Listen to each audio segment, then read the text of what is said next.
Sauan. Ako si Ricky Lee. Para sa akin, ang manunulat ay totoong nag-i-exist. Kasi akala ng maraming tao, walang writer na nagsulat ng pelikulang yan.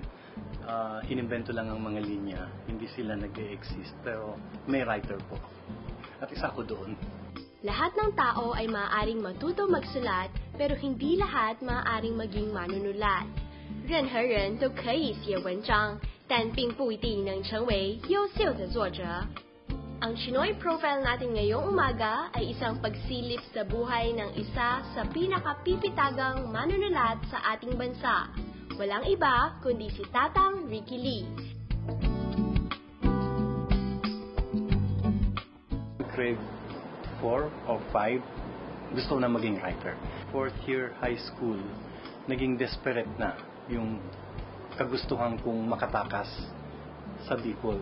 Dumating yung opportunity kasi may announcement na lumabas sa Filipino Free Press na nagsasabi na magbabayad sila sa any short story na tanggapin nila at i-publish nila, maski na sa mga baguhang writer. Nag-try ako, nagpadala ako, natanggap yung short story, nakatanggap ako ng bayad. So yun yung nagamit kong pera para lumayas sa relatives ko, sumakay ng bus, kasama ng 4 na mga kaklase kong mahihirap din. And so, pumunta kami ng Maynila na hindi namin alam kung anong naghihintay sa aming kapalaran. Ang alam ko lang, may konti akong pera sa bulsa ko at gusto ko maging writer. Chinese yung father ko, so 50-50 akong Filipino and Chinese. Yung education ko sa isang Chinese school, na-train akong maging precise. Makita ko anong importante, anong hindi importante. Ma-appreciate lahat ng bagay, maski halimbawa math. Malaking advantage yun sa akin all the way. Hanggang nag-UP ako, nagtataka yung mga kaklase ko kasi alam na nilang gusto ko maging writer at nagsusulat na ako, nanalo na ako ng Palangka Awards. Pero nag-uuno ako sa math subjects. It helped me even in my writing. Yung ganong exactness and precision na nakuha ko sa isang Chinese school, na-apply ko sa pagsusulat. Ang unang istorya ko nang nanalo ng first prize sa Filipino Free Press, and then sa Palangka, kauna-unahan kong first prize sa Palangka, was a short story about a Chinese na hindi na makakope sa modernity ng buhay ng Filipino-Chinese around. Kasi siya yung traditional na makalumang Chinese. So, maski doon, lumalabas yung pagka-Chinese ko.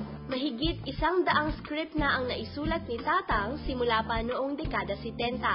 At marami sa mga pelikula na kanyang isinulat, masasabing hindi talaga mapapantayan.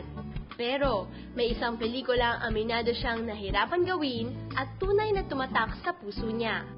In 1982, para sa isang baguhang writer na gaya ko, masyadong complex yung moral. Dahil unang-una hindi siya plotty. Wala siyang malinaw na kwento ng iisang bida. Kwento siya ng 4 na babae na may kanya-kanyang buhay at walang iisang kwento na nag-unite sa kanila lahat. Except the fact na best friends sila from UP at sa loob ng 10 taon yung sinasakop ng kwento. Otherwise, napakaluwag niya, napaka-loose niya. Para lang 4 na magkakaibigan naglalakad sa kalsada, magkakahawak kamay, and then nag-end yung lakad. So, ganung kwento. Hindi yan yung nakagawian kong napapanood na pelikula. So, ang hirap-hirap na siya. Structurally pa lang at sa ganung konsepto. Sabi kong yabang-yabang yata, nag-attempt ako ng ganito kahirap na script. So, revise.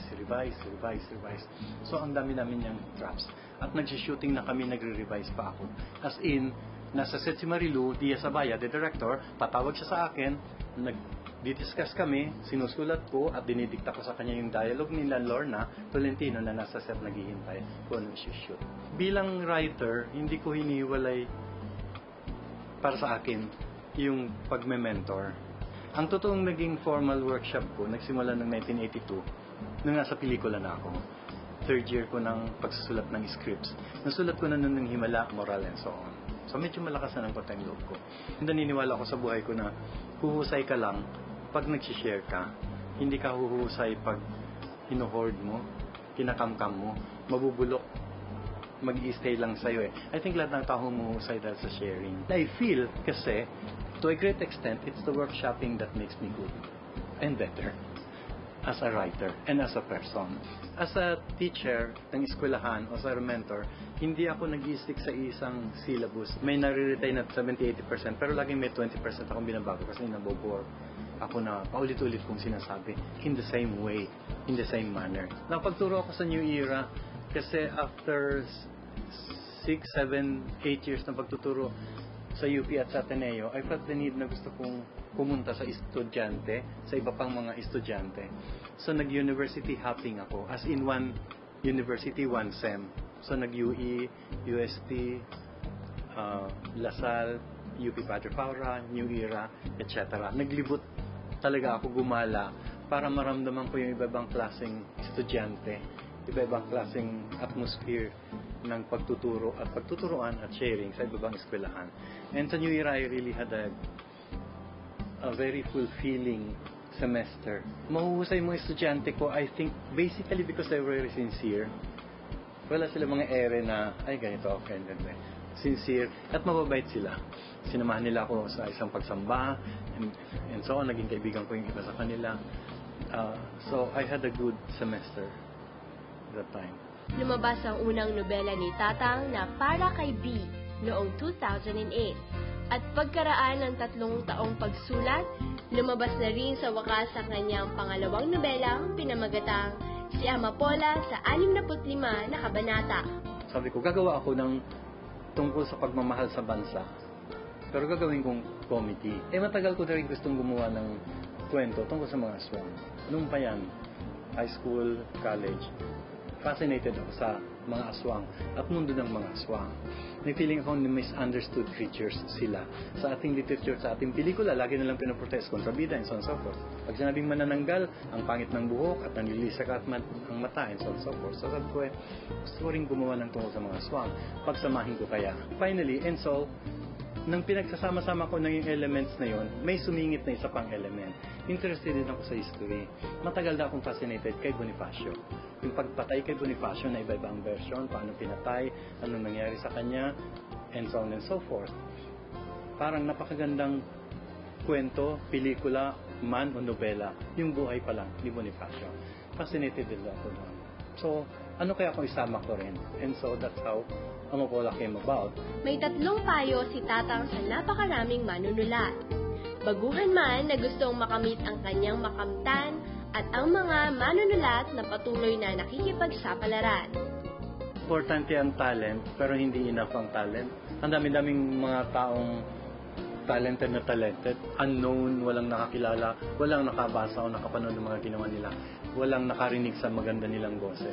Ang dami mga ganun So, hindi enough ang talent sa mundong ito. Lalo na sa writer. I think it's more hard work than talent. O naman ang meron ka, tatrabahuhin mo yun ng todo. Day in, day out, day in, day out. Pag hindi mo trinabaho yun, mabubulok lang yun Hindi makikita na ibang tao So, useless ang talent kung hindi mo trinabaho. You have to be tenacious para kang lintaan na makapit sa passion mo na magsulat. Kasi lahat ng tao sisipahin ka para ma-disengage, matanggal. Lahat ng tenacity mo sa buong mundo, sa buong kaluluwa mo, kailangang nasa iyo para kumapit ka at huwag bumitaw.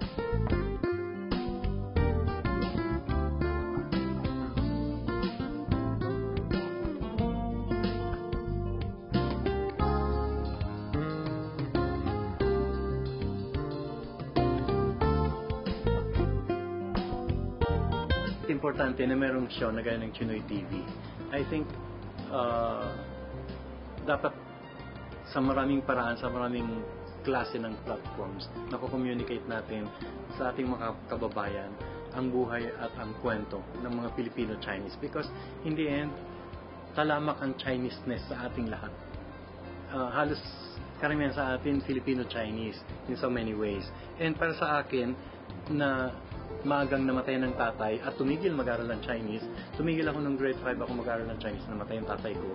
Parang feeling ko, hindi ko na kailangan magpakahirap mag-aral ng Chinese, which pinagsisihan ko. So, para sa akin na tagal ding nalayo sa Chinese roots ko, hindi na ako nagsasalita ng Chinese halos, pawala na ng pawala yung naiintindihan ng Chinese words at nasusulat na Chinese words.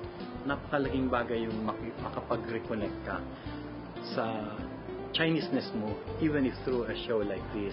Ang isang show na gaya ng Chinoy TV is an opportunity para maski pa paano to some extent, makakonekta ka uli at makatouch base sa pagiging Filipino-Chinese mo. 早安，我是李信乐。You're watching Chinoy TV, 北华电视台at Net 25. Dito na.